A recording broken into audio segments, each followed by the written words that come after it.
Es momento de recibir ahora, como te anticipábamos, a Gustavo Lázari, economista. Gustavo, un placer que estés con nosotros. Gracias por la invitación. Un placer recibirte nuevamente. Bueno, Gustavo, un tema que ya viene incrementándose desde hace un tiempo, una meta del gobierno con respecto a la inflación que parece lejana, ¿no? Que parece imposible. Mira, lo más grave me parece que a partir de fin del año pasado, el 28 de diciembre, cuando anunciaron en conferencia de prensa el cambio de meta, la sensación que quedó no es que cambiaban la meta, sino que se relajaban en materia del objetivo inflacionario. Sí. El objetivo, la meta ideal, nunca hay que olvidarse que la meta correcta es cero inflación. Exacto. Los países del mundo tienen inflación cero. Argentina es uno de los pocos, si no el único país del mundo, que una persona de 75 años tuvo solamente entre 10 y 15 años con inflación menores a un dígito.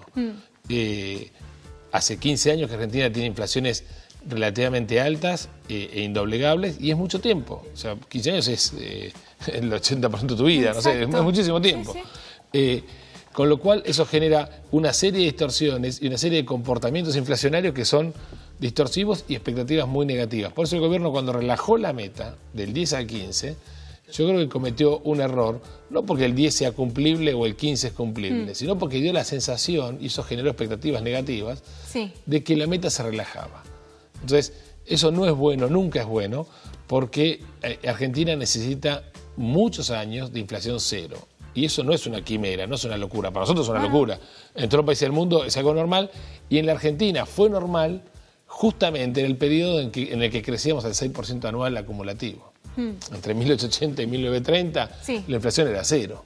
Es decir, también coincidencia, no teníamos la presión impositiva que tenemos ahora, ni el tamaño del Estado que tenemos ahora.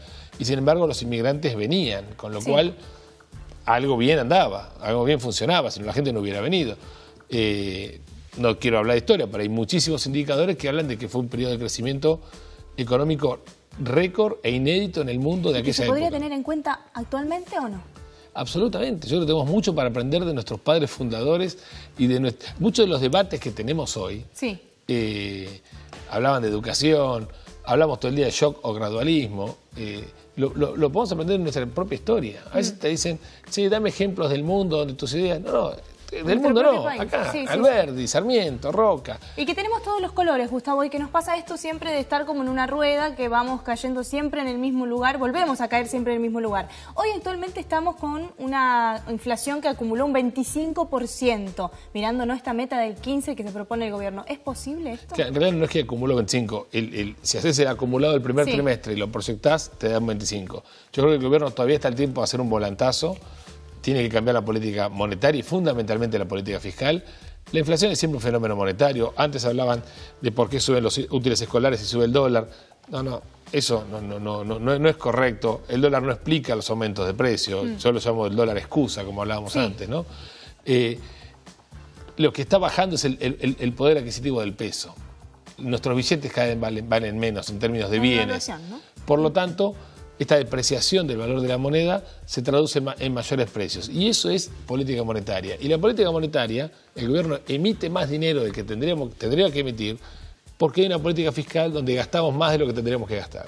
Entonces, Argentina debería dar esta discusión con tranquilidad. Yo sé que no es la mejor hora del día para hablar de temas técnicos de economía, pero deberíamos dar esta discusión con tranquilidad, sin apasionamientos, sin acuchillarnos ideológicamente, donde la política fiscal es insostenible. El gasto público que hemos acumulado en 70 años no es producto ni del kirchnerismo ni del menemismo, es una acumulación constante de cada vez más funciones al Estado que hay que pagarlas, y cuando no tenés plata emiten, y cuando emitís tenés inflación. Y esto es una constante de 70 años que nos viene realmente reduciendo el nivel de vida y atrasando a la Argentina cada vez más. Gustavo, para que la gente que está ahí del otro lado, y vos claramente recién decías no es el mejor horario para charlar, pero para que entienda fácil, el gobierno, ¿qué opciones tiene como para mejorar, para llegar a esta meta que se propone, y cuáles está haciendo? La opción que tiene es primero pararse frente a la sociedad y explicar que la inflación es impensable, que Argentina no merece tasa de inflación y que no tenemos que acostumbrarnos a 4 o 5 años tasa de inflación. Hay que hacer política de shock. Para esto hay que anunciar una reforma fiscal socialmente contenible, pero de fuste, muy seria, donde hay reducción de funciones en de funciones del Estado y una política monetaria consistente con una tasa de inflación que este año sea 15%, que es posible. O sea, técnicamente hay un montón de propuestas, es absolutamente posible. Pero tiene que pegar un golpe de timón. Hay que reducir el número de ministerios, hay un montón de señales que son señales, no te cambian nada, pero son señales que hay que dar porque la gente está haciendo un ajuste muy fuerte en lo privado, estamos pagando más tarifas, más transporte, más luz, más gas, y no vemos lo mismo en la política, no vemos lo mismo en la corporación política. Entonces hay que dar esas señales, hay que explicarle a la gente no es tonta, la gente entiende, la gente sabe que este nivel de impuestos es impagable. Sí. Entonces, si sabe que es impagable para un maxi kiosco, lo entiende para una empresa grande, mediana, chica. No, para todo. Es que la economía de la familia chica, de alguien que sostiene una familia, se tiene que trasladar al gobierno. Ahí déjame, dase la tecla. El primer libro de economía se escribió en 1776. Adam Smith dice, lo que vale para un jefe de familia difícilmente deje de ser cierto para un jefe de Estado. O sea, la economía del Estado no es distinta a la economía de la familia. Un poquito más técnica, más compleja. Los economistas, si querés, te la podemos complicar. Pero conceptualmente es lo mismo. Entonces, vos tenés que asignar tus prioridades, salud, educación, justicia, seguridad, a enfocar a eso todos tus recursos. Y cuando no tenés guita, lo demás tiene que quedar esperando. Vos no dejás de querer a tu hijo porque no lo lleves al cine. Entonces, la Argentina gastó mucha plata financiando el cine. Yo estoy de acuerdo con el cine, pero ¿sabes qué? No tenemos esa plata. Y así hay cientos de funciones donde deberíamos reducir seriamente las partidas y plantearlo frente a la sociedad. En esta década no se puede hacer esto.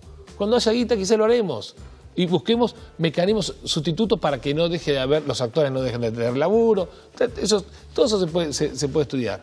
Pero hay que sincerar y asignar las prioridades correctas y enfocar todos los recursos a esas prioridades. Sí. No puede ser que hoy tengamos carencias educativas cuando tenemos 4 millones de empleados públicos en todo el Estado. No te puede faltar personal en las escuelas. Está mal asignado. Capaz que tenés más en el Congreso asistiendo diputados y te falta en las segundas escuelas. Bueno, muchachos, ahí donde decís que habría que pero por supuesto. Y eso pasa en las casas. En una casa, cuando la guita no alcanza, se sienta el padre con la esposa y el chico. Hoy está pasando. La canasta de alimentos, la canasta básica de alimentos, ha tenido un fuerte aumento también en varios de los productos. Estamos hablando de la yerba, estamos hablando del tomate, por ejemplo, fideos, que son alimentos básicos en una familia. Y la gente está tomando la medida, ¿no?, de empezar a suprimir las salidas, empezar a suprimir y nadie deja de querer a nadie. Y te voy a dar un dato que no quiero que la gente se suicide hasta ahora, pero cuando ajustamos nuestros alimentos, sepamos que el 42% del precio de los alimentos son impuestos. Sí. Entonces, la leche no cuesta 25 pesos. La leche, la industria te la puede dejar a 15, a 12. Que el Estado quiera 12 mangos de impuestos es otra discusión. La nafta no cuesta 26 pesos, la nafta cuesta 14. Pasa que el Estado te muerde 12. Entonces, tenemos que ajustar las prioridades, enfocar toda la acción del sector público a donde haya que hacerla sin superposición. Y como decían antes, un ejemplo que nombraban antes era increíble. Un municipio que se pelea con la policía a ver quién pone las ambulancias. Muchachos, hagan el mecanismo más barato, que es el mango de la gente. Y ahí no hay color. Los bolsillos no hay partido político en los bolsillos. Entonces, haciendo estas cosas, vas a tener mejor estructura tributaria y más baja, y la gente va a acceder más fácilmente a la canasta. No vamos a tener la excusa de que sube el dólar y sube las reglas, sube los transportadores, los compás. Y me parece que vamos a ir bastante mejor. Ahora, esto es un desafío que el gobierno lo tiene que hacer cuanto antes. Y yo creo que la gente está preparada para escuchar ese discurso. Yo no tengo ninguna duda, la gente no es tonta, sabe dónde nos aprieta el zapato y sabe que durante muchos años tiramos mucha plata y ahora hay que pagar y ahora hay que ajustarse. Pero el principal ajuste, el principal ejemplo tiene que dar la política. Pues ya la sociedad hizo todo lo que tenía que hacer. Ya hasta estos últimos 2 años, la sociedad puso sobre la mesa todo lo que tenía que poner. Ahora le toca el turno al Estado. Gustavo, se está hablando de un crecimiento de la economía, un cierto porcentaje, no muy alto, pero sí de un crecimiento. Pero, ¿qué áreas abarca principalmente? ¿Hay algún beneficio para la gente que camina día a día? Mira, vamos por parte. Primero, que es una recuperación de lo que hemos caído en los últimos años, que fue bastante. Están hablando de 2-3%. Cuando el país crece 2-3%, no se ve. Es un rebote técnico. Sí. Y más en un país tan grande como la Argentina. Hay áreas que están creciendo mucho, pero nosotros no lo vemos. Energía eólica, Vaca Muerta, son los sectores que el gobierno muestra como estrellas, pero nosotros no lo vemos.